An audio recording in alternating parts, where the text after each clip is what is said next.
Good morning, everyone that's joined us. I want to thank all the attendees for taking time this very slushy, frozen Monday morning to join us and learn more about the Cybersecurity Maturity Model Certification, or CMMC. My name is Jody King. I'm the only person not on camera. I'd like to be the voice behind the curtain. And I want to welcome everyone today. And before we get started, I just want to do a quick housekeeping and pull everyone's attention to your GoToWebinar panel. I know it varies, the view varies a little bit, whether you're on computer or on a smartphone or a tablet. A couple things I want to point out: when all the attendees join us, you come in muted. We do have ways for if you have any questions. If you notice that there is a raise hand feature in front of your name, at any point in time, if you want to interject the question or comment, you're more than welcome to click on that raise hand, and then I will let you know that I'm going to go ahead and unmute you and you can speak. Also, there is a question box where you can enter your questions. Go ahead and capture those, and then we'll let everyone know. We'll have a specific points when Scott will say questions, and I'll go ahead and check.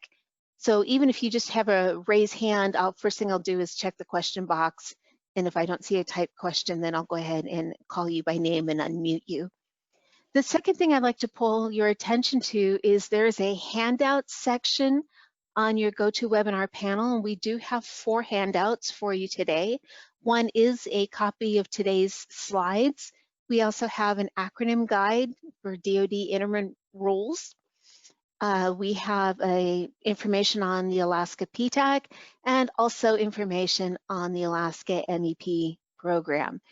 So we'll have a little bit about that as well, but I do want to call your attention to those documents if you want to download them. If for any reason you're unable to download them, just email me. You can always reply from your webinar invitation.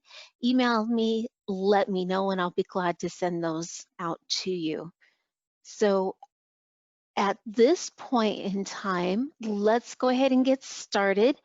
If you have technical for your computer, hopefully it looks like everyone has solid audio. And let's go ahead and get started.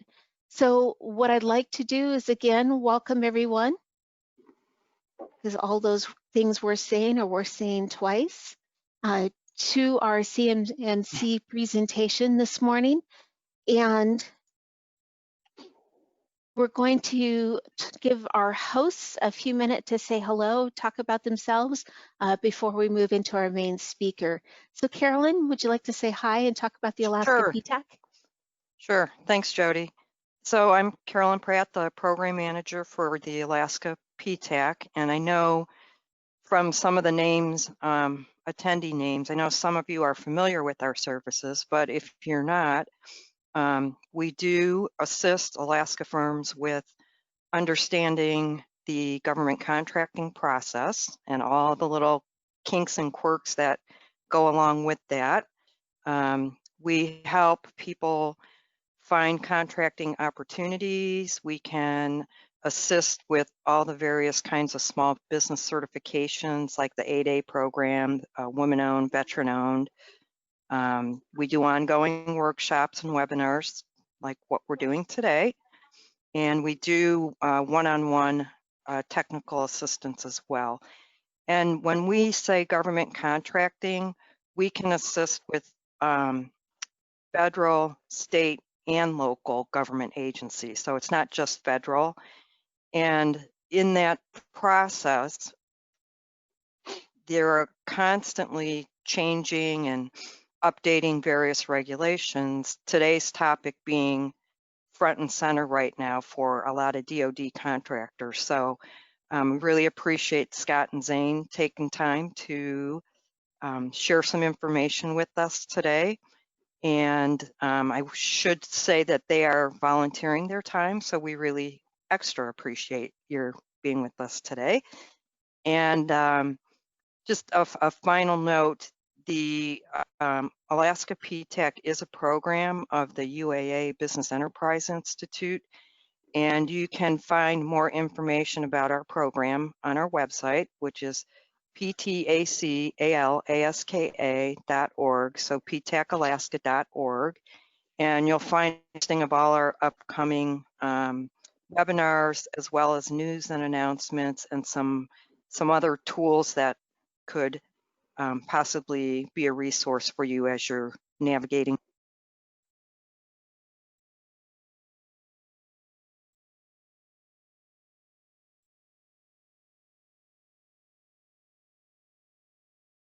Carolyn, we lost you on the end of that audio.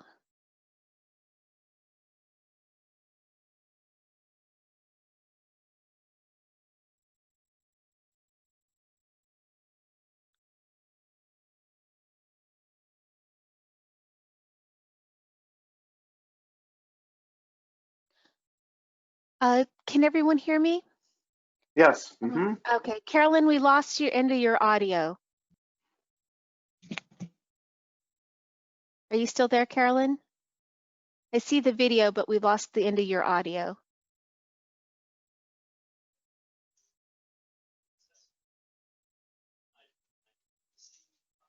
Well, not to be the rude person, because no one wants to cut their boss short if she's still speaking, but let's go ahead, Carolyn. I'm going to move on, and I apologize if I've cut, but we lost the last little bit on the audio for the PTAC slide, but let's go ahead for time and keep moving. Sammy Jo, if you want to say hi and talk to us about the Alaska MEP. Yes, thank you so much. So hi, everyone. My name is Sammy Jo Lewis, and I am the Client Services Manager for the Alaska Manufacturing Extension Partnership. And our sole mission at the MEP is to advance manufacturers in Alaska and work to provide a one-stop shop that caters to each manufacturer's needs. So with that said, we started doing monthly webinars on various topics, and we are very pleased to be partnering with Alaska PTAC to be able to offer this webinar on cybersecurity, and really interested and eager to hear from Scott and Zane today. So thank you so much for joining us. Thanks, Sammy Jo. Thank you. So at this point, Scott, I'm going to go ahead and make you presenter. So we'll take just a quick moment to change that over for everyone. And Scott, so I've just made you presenter, and if you would go ahead and share your screen. Do you see the beautiful? Are you now in control? I believe I am. I am. So thanks. It is. Thank you so much, ladies, for that wonderful introduction. Zane and I will try to live up to at least half those expectations that were set, right, Zane? Maybe half of half. Maybe half, yeah. I'm Scott Dawson, president of Core Business Solutions. We're a management consulting firm working with small businesses throughout the U.S. on various compliance requirements, helping companies get ready for certifications, things like that. Anywhere from ISO to AS to NIST and CMMC. And we're located in central Pennsylvania. Zane, do you want to say hello? Yeah. Zane Padaliv with Real IT Care. We are an IT company that specializes in assisting small businesses, many manufacturers with their IT. So the acronym that you may hear is MSP, Managed Service Provider, would describe our business model. I'm been attached to the cybersecurity initiative for a number of years, working with the local MEP center here in Pennsylvania. And actually, I used to work for the MEP for about 17 years. So I'm very aware of the public interest and initiative of the MEP network. We've been working closely with Scott at Core, the local MEP, in this space of cybersecurity for a few years.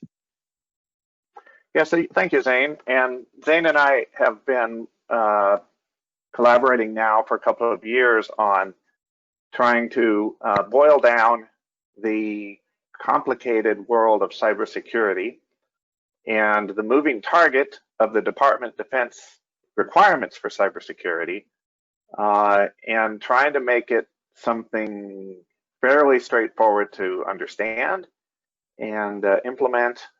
So that's why it was important. I think two small business focused service companies like ours got together, and we're happy to share some things we've learned here with you today. So with that, Zane, we'll go ahead and go through the agenda. So we'll talk just a bit about how we got to where we are, a little bit of background on CMMC, where it came from.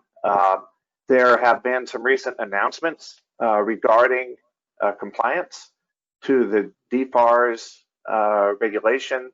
We'll spell out these acronyms in a moment. But the Department of Defense came out with a new regulation in September that we need to understand.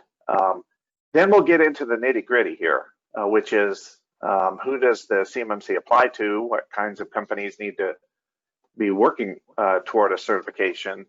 Most companies will need a level 1 or level 3 certification. We'll distinguish those here in a bit. Talk a bit about the scheduling of all of this, what the DoD's timeline is, and then I think what most people are interested in is what in the world is this going to cost, and we'll try to shed a bit of light on that. With that, we'll start with the first topic here, which is where did all this come from? So as we get started here, spell out some basics. So CMMC, as Jody mentioned earlier, stands for the Cybersecurity Maturity Model Certification. So that tells you a little bit about what it entails, because it is focused on information security, cybersecurity, protecting of information, and there is a formal certification you can receive from an independent assessment firm called a C3PAO. Oh goodness. CMMC, third party assessment organization. Sounds a little bit like Star Wars to me, but those are the auditors, right? Go ahead, Zane. No, I'm good. I'm just here cheering you on, Scott. You're right on. All right, great. So yeah, those are the auditors, the companies like, and if you're familiar with ISO 9001, there are auditors that do those certifications. This would be the auditing firms that do the CMMC certification. Different levels of certification you can achieve. That kind of gets at this the maturity side. There's a level 1 through level 5 option. We'll talk about why you would choose one or the other to get certified on. This is not the kind of thing that you always try to progress to a higher level. It's not intended to be that way. So we'll talk about that. There are, once certified, they are good for 3 years.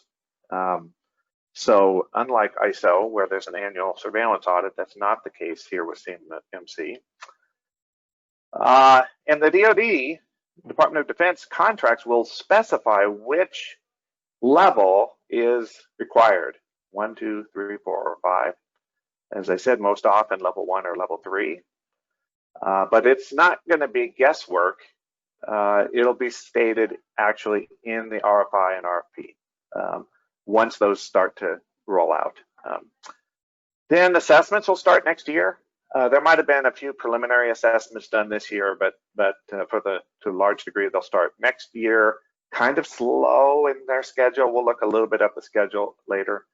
But the intent is over the years from 2021 to 2026, eventually all DoD contracts will be requiring CMMC certification, including all subcontracts associated. So the requirement is required to flow down through the supply chain to every DoD contractor. So if you're doing any service or providing any products related to any defense project whatsoever, however far down the food chain you are, eventually CMMC will show up in requirements for your contract. So that's kind of the basics of all of this. So the intention here from the Defense Department's point of view, I guess, and our point of view as US citizens, is really to protect defense-related information that's sensitive. So you, I'm sure, can imagine that there are many documents that flow between companies as these large defense projects, programs are rolled out. A lot of different documentation flowing up and down through the supply chain. Some of that documentation can be used by adversaries, nation adversaries, to, let's say, reverse engineer defense weaponry and defenses and other type of things can be used against us if an adversary were to get their hands on that information. So this is intended to supplement any higher level security programs, such as classified programs, but it's not related to classified information. It's related to unclassified information, which is the vast majority of defense contracts are unclassified. And it's that documentation referred to as FCI, CUI. We'll explain those acronyms in a bit. But it's intended to protect that DoD information. It's also intended to streamline the types of certifications that contractors and subcontractors would have to receive. In other words, they're trying to boil it down to one certification that would qualify a contractor or a manufacturer for a defense contract. So not having various different standards and protocols to have to follow, trying to get it down to one. And then this idea of verification and sustainability is important as well. So that's kind of the whole reason for CMMC in the first place. So Zane, talk a little bit about the requirements themselves. They, in large degree, they're not new. Yeah, that's correct, Scott. So the two that you have circled here, the FAR, which would apply to all federal contracts, not just DoD contracts, calls out basic safeguarding. So this is where the CMMC level 1 was generated from. So the 17 basic practices you can pull right from FAR 52204-21, and they're just one-line sentences similar to NIST 800-171, but they're pretty broad. So there is a belief that CMMC level 1 is going to be kind of a no-brainer. You probably have a lot of this in place already, which is true. I'd say most companies have components of it, but the actual depth or detail needed to substantiate level 1 may be a little bit broader, deeper than some would expect.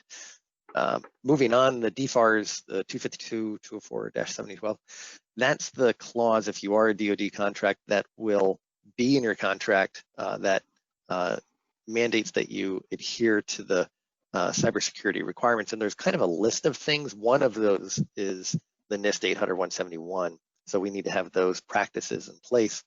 And then there's some other items in there also that need to be addressed in addition. But yeah, the DFARS clause has been in there for a few years, right? Yeah, it was actually by law in 2017. Every anyone that had a contract that had this clause in it supposedly already had implemented these things. So it's been around for a while. The government understands that because it wasn't an audited standard, that companies were self-attesting to their implementation of these practices.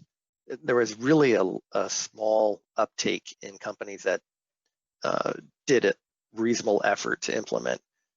So the CMMC is recognizing the criticality of the data, also recognizing that a lot of companies aren't racing towards these standards, and then putting some teeth to it to ensure that this data stays secure. Yeah, so both the FAR and the DFARS were based on kind of an honor system because they were in the regulations. They are in their regulations. They could be glossed over if you do a quick read. You could even treat them as fine print if you were to think of it that way. May not have caught a lot of contractors or subcontractors' attention that they really had to put focus on implementation here. DoD recognizes this. They've done some spot check audits and determined that the honor system isn't really getting us the level of security needed. So that's where formal certification comes in. And I think it was also inevitable. Yeah, which is the sponsor of our, well, the reason that we're having this conversation today, that there's other rules coming forth that's raised the bar even prior to CMMC. Yeah. So the FAR relates to level 1 CMMC requirements. They're just basically copied right in. And the DFARs are copied into level 3. And there's a little bit of a difference in level 3 than that. But for the most part, the regulations for certification are a continuation of what's been there, is kind of our point. Now, with level 1, protection, the information being protected is called FCI. Give us just a quick rundown on that.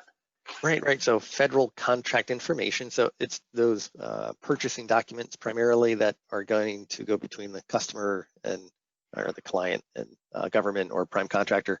But specifically, so information not intended for public release. So a lot of the federal contract information is publicly available and accessible. This is focused on the subset of that information that should not be released to the public. So it's provided to or generated from the government under contract. So that's if you have FCI, which most companies will, that will be a requirement for CMMC level 1. Yeah, it's all that documentation to maintain that contract in exchange with the prime contractor or the government that should be protected. And that's where the 17 controls come in play. Now, the DFARS refers to controlled unclassified information, a little bit different connotation here. Right, and so the CUI, this is the information when you think of drawings, for instance, so or schematics. We have a F-35 and all of the technical information that goes into creating the parts for that project. If it's not classified, so this stuff is not on the classified level, it's below that, but it's still very important. So all of that stuff in general would be the CUI. Yeah, we'll drill more into that and show some examples here in a bit. Yeah. And just the one thing to focus here, which your graphic on the right-hand side, mostly this is provided by DoD by a prime contractor to the recipient manufacturer, but it also can be created by the manufacturer and then provided back to the government. So it goes both ways, which is important to recognize. All right, very good. So that as a backdrop brings us to the latest rule that came out in September and goes into effect end of this month. So we need to understand, because this is now when the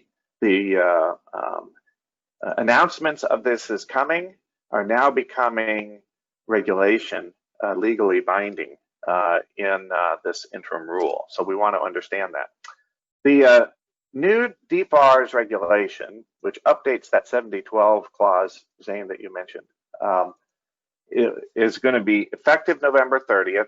You'll hear it referred to as the DFARS interim rule. That means there's a final rule, more than likely second or third month of the next year. It'll come out, the final rule, but the interim rule is binding, and it spells out a short-term requirement, which is an assessment that is required, and then a longer-term requirement where there's certification required. So the assessment essentially means that in order to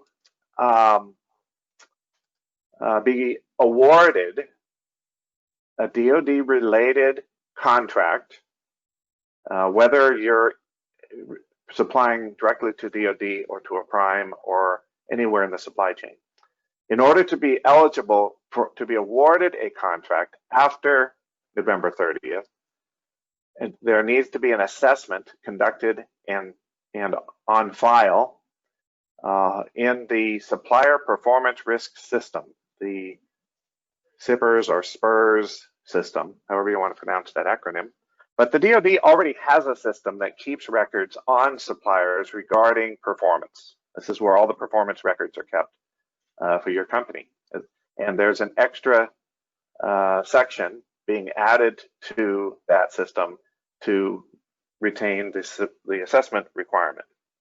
And what this is asking you to do is to do a self-assessment using a scoring system that you can download from the DoD and submit that score in, so that it's on record as to how, say it this way, how much of the cybersecurity requirements that are currently required, those are entailed in the NIST SP 800-171 document, how much of that is actually in place.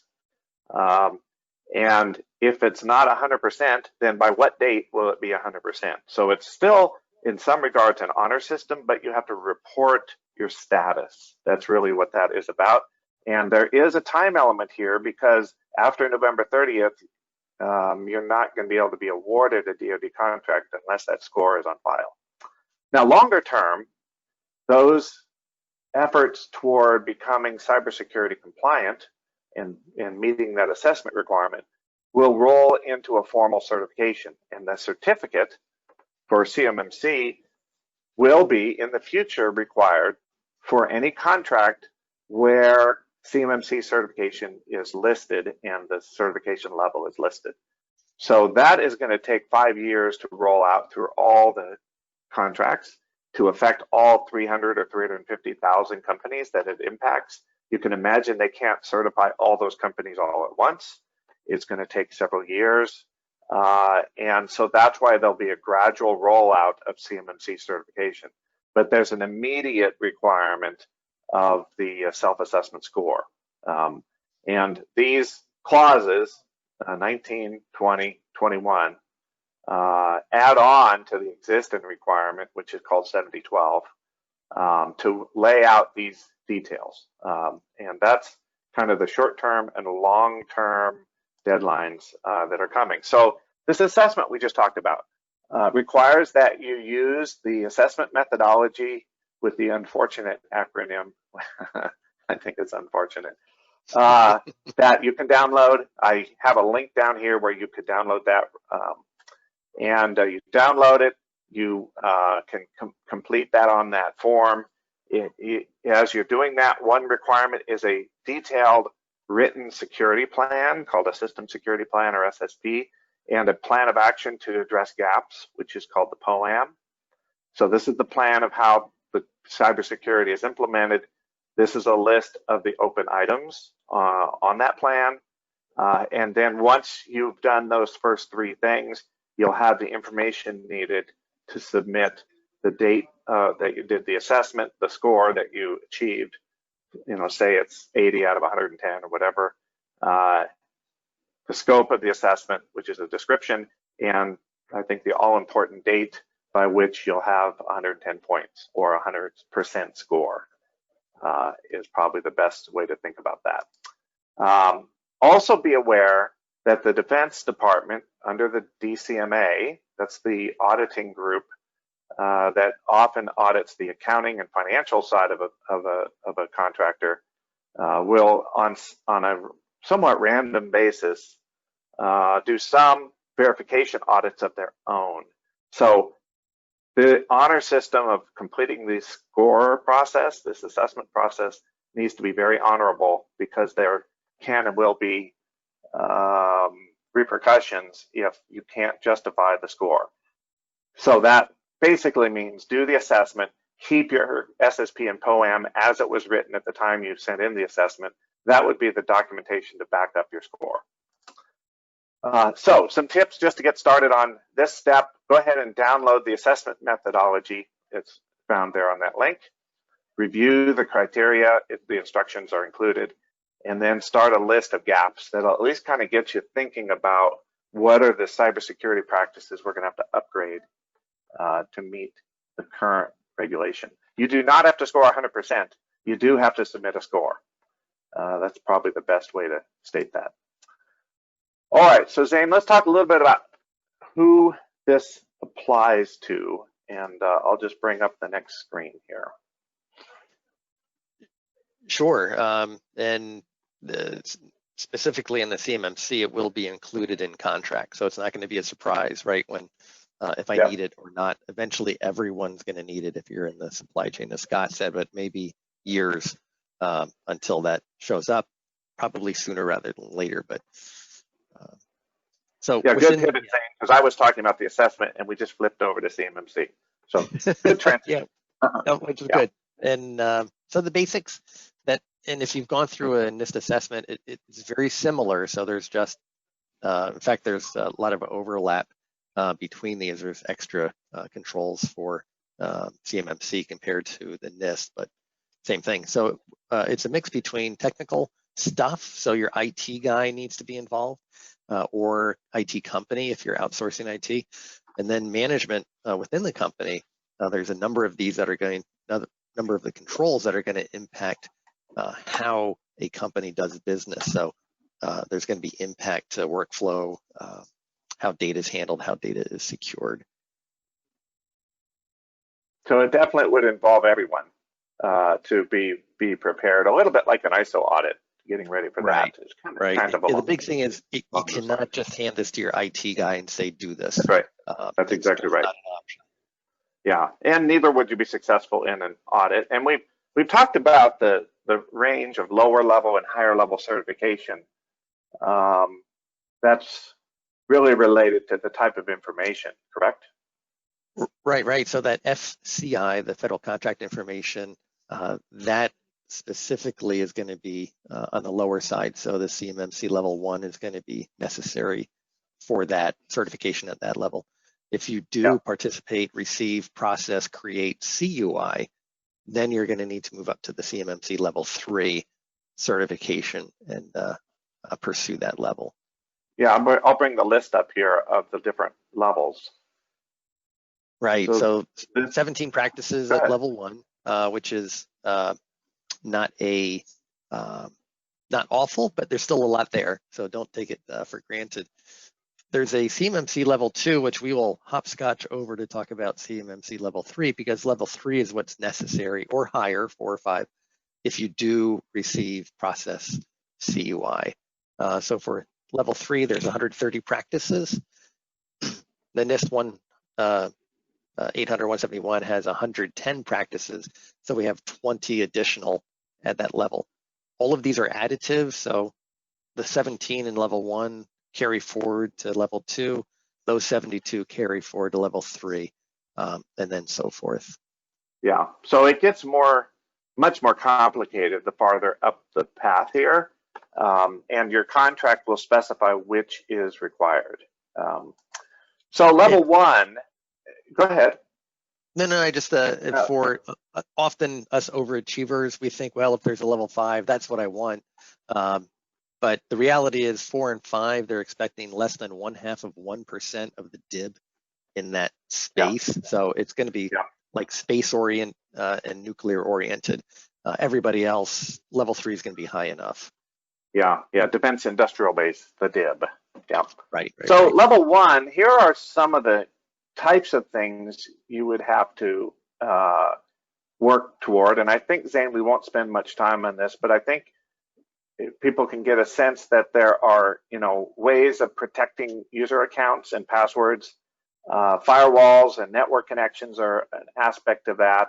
There's a policy requirement. These numbers indicate the number of practices in each of these topics, so they total up 17. But you get a sense of the nature of the requirements that are in the level 1 CMMC. And so if you're interested to learn more about level 1, you can download the model itself. It's a fairly lengthy document, so I would suggest jumping to page 12 to give people a little shortcut. Some of the background information may not be as interesting to you, but if you want to see the 17 requirements in detail, you can download the document and maybe start making a list of where you might need to upgrade in terms of those 17 requirements. Those 17 requirements are all included in the assessment that we talked about earlier. So they're definitely is some overlap there as well. So that then means we jump up here to level 3, and we referred to controlled unclassified information. You might also see reference to CTI, controlled technical information. That might be more familiar to you, or CDI. These are more legacy labels. The government's trying to standardize all of this information being referred to as CUI. I've heard another half dozen acronyms that are relevant, but in order to be required for level 3 certification, you would have to be handling, either receiving or generating or processing or utilizing some amount of controlled unclassified information, because the purpose of this whole level 3 certification is to protect this information. It's important to recognize that these DoD requirements are not there primarily to secure your company information overall. It's to protect the government's information that's handed to you. So it's just, there's a scope focus here to be aware of. So that's why it's so important to know what CUI you might be handling. So the bad news is it's not always marked. In fact, it's rarely marked as CUI. They've been working for years to get the marking requirement rolled out throughout the government. It's going very slow. Here are some of those other labels I mentioned to you. And all of these, in addition to the CDI, CTI I mentioned on the previous screen, would be considered CUI. Here's a link to further information regarding that. Some of the examples, as Zane, I think you had mentioned here, drawings and maybe manuals, and now we see data sets, all kinds of, these are just examples of the kinds of things. And if you go up to the National Archives, who's the caretaker of the CUI program, I don't know how that landed in National Archives, but they have a website that is just pages of these categories. So depending on what field you're in, and it's way beyond DoD. So law enforcement's in there, adoption's in there. It's interesting, but it's sensitive information. So those are the things that, you know. Yeah, they're trying to implement the sensitive information protections throughout the government. It is very likely this will go beyond DoD eventually. Very likely that this CMMC certification may become a government-wide regulation at some point in the future. There's talk about that already. But DoD is kind of pioneering all of this, and it relates mostly to this technical information here. But the safest approach, it is. I mean, some of the challenge is that even if it's not marked, you still have to secure it, and that's where the difficulty has been with the companies we've worked with. Yeah, it's not necessarily crystal clear, but we need to know what it is that we need to protect, and that's an exercise for a company in and of itself. Yeah, absolutely right. Well, so we take kind of the be better safe than sorry approach to really say, if DFARS 252, 204, 7012 is in your contract, which you can go look because it's in your contract, then take all the information that's part of that program or part of that contract and treat it as if it's CUI, even if it's not marked. That's probably maybe a bit overkill, but probably not much. And you'd be more safe to ensure that you're protecting the right information if you just say, I'll handle all of it as CUI. And if you start there, I think it's a good idea. If that impacts your workflow and creates hardship within the company, then start dissecting it to take it apart. But if you can secure so workflow would be how many people use it, who uses it, how does it get from one place to the other, all that kind of stuff. If it's a few people that handled the documentation for these contracts, then maybe it's not as complicated as if it's like everywhere and everyone kind of thing. Right. Now, Zane, you mentioned this 110 and 130, and how do those kind of compare? So all of the NIST 800-171 controls, 110 of those, the requirements, they are part of CMMC level 3.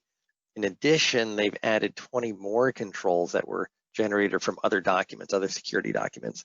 And this chart shows where they are. A lot of these companies would have in place, they were missing from 800-171. So for instance, recovery, there is no verbiage in 800-171 that I need a backup of my data. If I happen to have it, it needs to be secured, encrypted, and all of those things. Within CMMC, they recognize that recovery is very critical because it's not just protecting the data, which it is, but it's also ensuring that the supply chain stays healthy so that your company, if it's attacked, you can still produce the parts that you need to because the government needs those parts in the supply chain. So they're taking a little bit broader approach to the security than NIST originally had done. Yeah, good example. Here is are the topics, what they call the domains, that organize the 130 practices. 110 of them came from 800-171, which is the regulation, the standard that was part of the previous requirements under PFAR 7012. But these are the various topics, and you can just kind of get a sense of them, that they relate to, risk management, maintenance of your systems, awareness and training of employees, making sure that access is controlled in your network and in your environment, protecting your building from anyone who shouldn't be in the facility, including monitoring of visitors. So this is just kind of an overview of the types of requirements. If we break those down into who needs to be responsible for various things, Zane, you had talked about some are more management and some are more technical. Right. And it does lean more heavily on the technical side when you read through the requirements. But I would say the more difficult of these to implement are the organizational controls, because those are business systems that need to be implemented that don't typically exist in smaller businesses. So a change management system, for instance, that if you're going to affect anything on your IT system, which could be adding a PC, a new router, wireless, it has to go through a process to verify that what you're planning to do is not going to negatively impact the security level of your organization. Yeah. You'll need sign-offs and all of that prior to implementing. Well, that process is much more formalized than most small businesses would handle.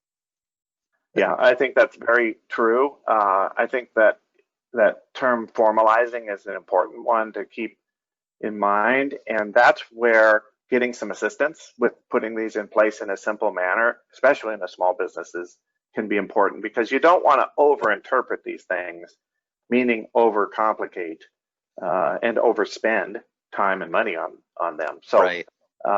They has to be kind of adapted to a business, and management and IT both have to be involved. Now, this is one other aspect to be aware of. We talked about practices. If you remember, there are 17 in the level 1 and there are 130 in the level 3, for example. But in parallel, there are requirements for what they call processes, which essentially means how well have you implemented the practices. So at a level 1 certification, you just need to be performing the 17 practices.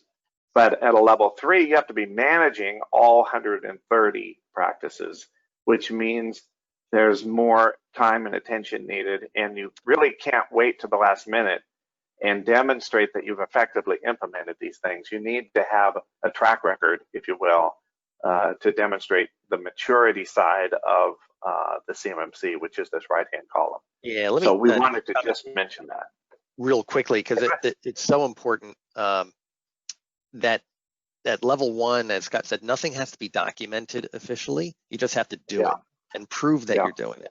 Once you move up, it's all documentation. The 2 words that they use repeatedly is the control needs to be persistent and habitual. So if we use the example of that change management, you can't say, oh yeah, we have this, we sometimes use it.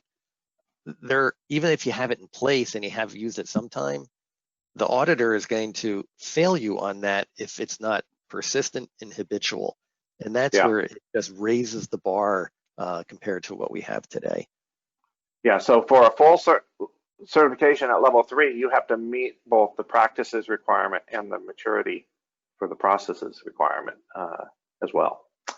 Now, we also mentioned earlier this distribution. I just grabbed this out of the interim rule as a diagram. Gives you a sense over the coming years, the number of companies, small businesses in particular, that they expect to be certified. This is just an estimate, but I thought that the split was kind of interesting. So this 97,000 out of 163,000 small businesses represents about 60% of the defense industrial base.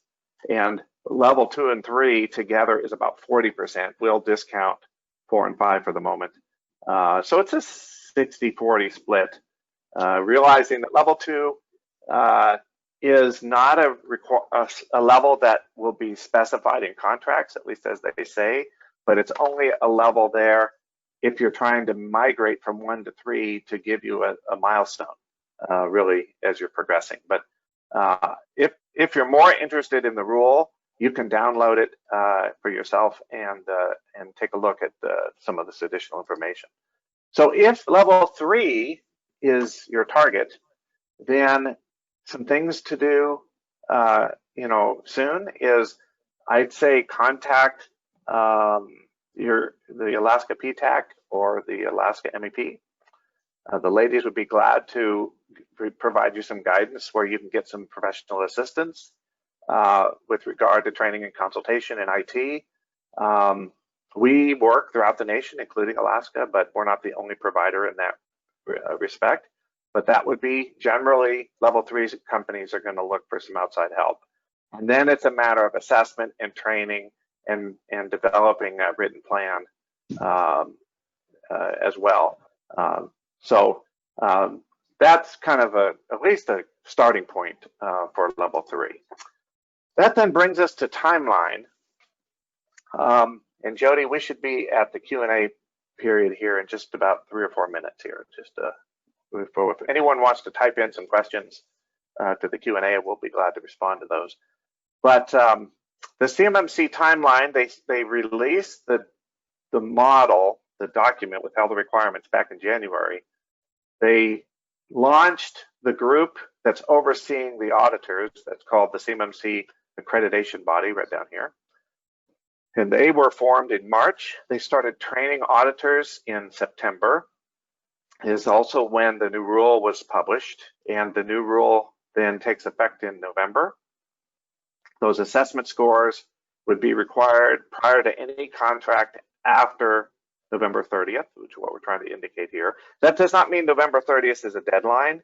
It means that the deadline is any contract award that you're expecting after November 30th is when those assessments are due. The CMMC begins to be specified next year in some of the contracts. The certifications start next year, and as we said, it'll take a few years to roll it out through the entire defense industrial base. But this is subject to change. It has been changing, but this is best guess we have here for today. So in terms of preparation, just some guidance. So if you're thinking about how do we get ready for this certification, whether it's level 1 or level 3, you can see some estimated time maybe down here below. With a level 1, or you would always start with learning what the requirements are and conducting an assessment based on level 1 or level 3 requirements. If you're pursuing if you're required to meet 7012 requirements, then you need to submit that assessment into the SPURS database. And this can be a 2-for-1. You can use that same assessment for knocking out the assessment and starting your preparations on certification. Then once you have the plan in place and budget, which again, a consultant can really guide you through these steps, then you really have to get after the implementation aspects of it, including upgrades of your network and such, and then certification down the road prior to that awarded contract. This is just a quick snapshot of who would be involved generally. So typically in a business, you'd assign someone to lead your project and someone to lead the technical side. And then if we're working with you, then we assign 2 consultants, folks like Zane and I, where there's a management consultant and technical consultant, a team really to take this on. Costs. Zane, should we show them how much this is going to cost? This is going to be the sticker shock right here. I know. All right, there's my answer. It depends. Oh my gosh, it is such a complicated question until you get into doing an assessment, getting some training, and putting a budget together. It's really going to be all over the map, and it largely depends on where you're starting from. If you have, for example, old equipment, then you might need to spend money on newer equipment. But if you already have newer equipment, it may be able to be used. So there's an example where it reflects this. It depends. These are the kinds of things you'd spend, expect to spend money on. So assessments and planning and budget, essentially consulting assistance. Upgrades would be another. Time would be another. The audit itself would be another. And then the maintenance costs. This is what we do working with your company to help you get this budget part of this put together as soon as possible so that planning really can be made to put these things in place in time for an upcoming contract. So, whew. All right, we made it to Q&A.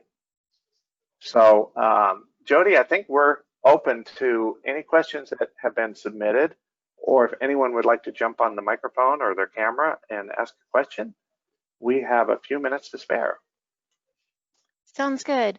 So Rose has asked a great question, and I'll be honest, it's one I hadn't really thought about. She stated, our personnel are working from home. Is one certification required per firm or per work location or per employee? Boy, that's a great question. It is, the certification is for the company. So the company, the organization will have to ensure that those home locations are secured properly according to the policies and requirements that they have. But it's not a certification per person or per location. It's the company that gets the certification. So I would imagine that with employees working from home, then that has to become part of the policy and practices as well. Is that what you're about to jump in and say, Zane? Yeah, so the first challenge with all of this is defining the scope of the environment. So if I'm keeping CUI in-house on a particular physical server, then, and say everybody in the company can gain access to it, then my security controls are over that. If I happen to have that data on a server and only 10% of my employees are able to get to it, then the scope is a lot smaller. So it's a bit easier potentially to implement, a little cheaper. If I have my CUI up in the cloud and I have a ERP system that's cloud hosted, now I have a sprawl of CUI. Your challenge, and I have employees working from home, your challenge to secure that CUI just got immensely bigger. So scope is critical. Where and how you're getting remote access. There's a whole bunch of controls just on remote access. So you really need to start, I would say, with a network diagram of where does the data live? How am I going to secure it? Yeah. Who has access to it? And that's a good Well, start. and I would say, Zane, I would add to that, determine what information we have.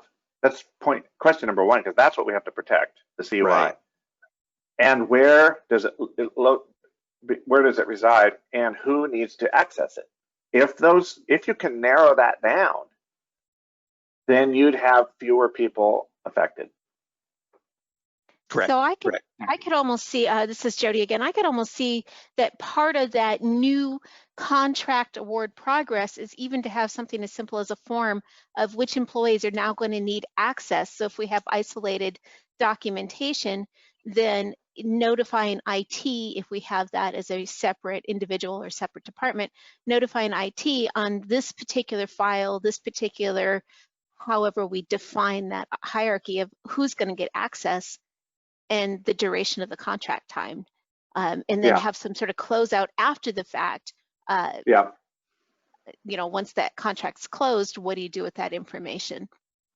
Yeah, Jody, that's a very good point. That reflects on Zane's comments earlier about change management, because if things change, then we need to know what those changes are and who needs to be notified and how do we properly secure things, you know, prior to a contract, in the middle of the contract, at the end of the contract. Things could change, and therefore the protections should be adjusted accordingly. See, Rose, that was a fabulous question. So does Absolutely. anyone else have any other questions? We have about 2 more minutes, 3 more minutes, and we have this great expertise here right on our screen, so take advantage. And if you don't feel like doing a quick type, you can raise hand. Just click your little raise hand feature and I'll be glad to unmute you. We do have a good audience, so I am going to say last call for questions, everyone. And I'm also going to forewarn you that I agree with the theory that if you don't ask questions, that our presentation staff covered everything, and they did a great job. I like that. I don't know about that, throw Jody. a challenge out and see if somebody's going to, you know, knock us down a peg. Usually that kind of generates some questions as well. Hey, Jody, why don't we move forward? If there's no other questions, we'll put our contact information up that people could reach out if they have questions, even after now. So okay, Rose has one more, and then we can go ahead and yeah, you're absolutely welcome to go ahead and change the screen and put your contact information up. She wants to know, are we likely to need the same level of certification for all projects? Boy, that is not clear. It's possible you could have a contract that has a level 1 requirement and also be doing business with a different customer, if you will, with a level 3 certification. And so in that case, you go with the higher number. You go with the higher level of certification because they are inclusive. So a level 3 would certainly satisfy the requirements for any level 1 contracts. Thank you. I was going to say, I thought you were going to pull up your cost slide where it depends. Well, the best legal answer ever. I could do that, but I will just offer that if Rose or anyone else has further questions, would like to have some discussions about this, my contact information is here. You can directly contact me or get a hold of the PTAC or MEP folks. They will be glad to field some of the questions and then pull us in if something gets tricky, shall we say. And then I'll get Zane on the phone if it really gets tricky. And I'd like to encourage everyone, because I am one of those people that I need to have the information kind of gel, kick around the brain pan a little bit, and then suddenly when I no longer have anybody in front of me is when all my questions come up. So if that's the case and you're having questions after you're starting to dig into this or think about this, here's your resources. Reach out to us.